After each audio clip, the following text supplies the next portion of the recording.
Hello, I'm Jonathan Louie, and welcome to my YouTube channel.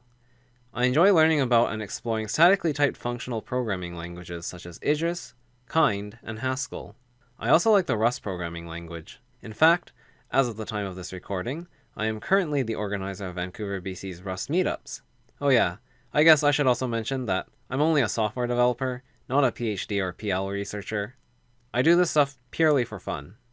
Since I'm still learning about functional programming myself, I figured I could share my learnings with others through this channel, and help them overcome some of the challenges I've faced while learning FP. For me, if even one person finds my content helpful, then I'm satisfied.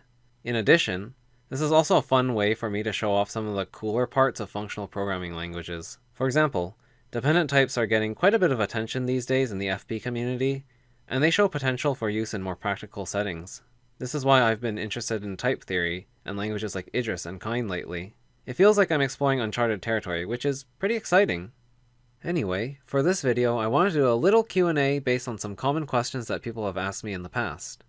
Question: what are your stream and upload schedules?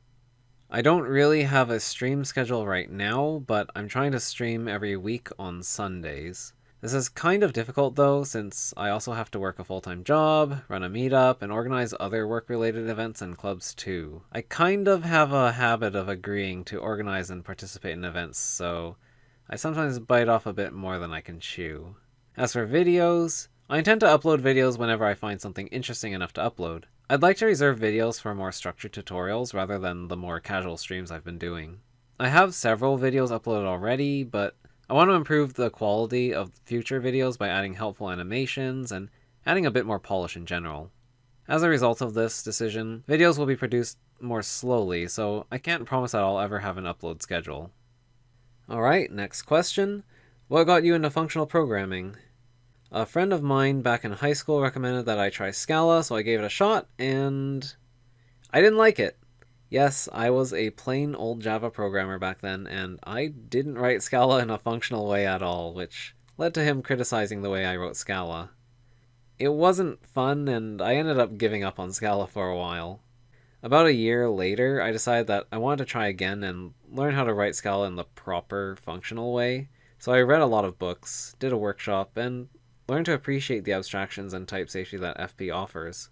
Nowadays, I like to read papers and books on FP for fun, so maybe I got a little carried away. Next question. What got you into Rust? I got into Rust because I wanted to make a video game in a functional programming language, but Scala's ecosystem wasn't really suited for it at the time.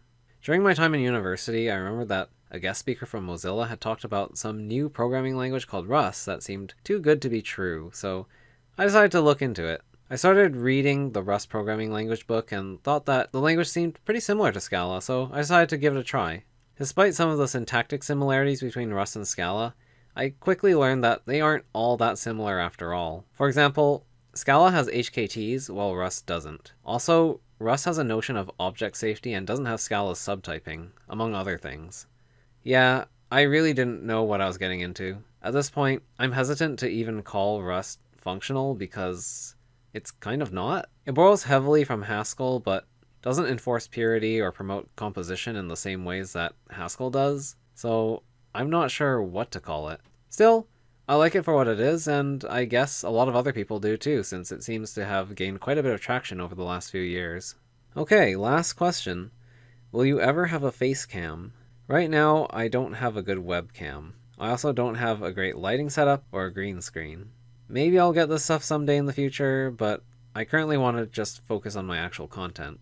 If you don't know what I look like and you're really, really curious, then just check out the Vancouver Rust meetup page. For now though, no Facecam. Alright, that's the end of the Q&A for now.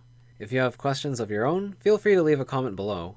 Though I might not answer all questions, I promise that I won't bite. Okay, take it easy, and thanks for watching.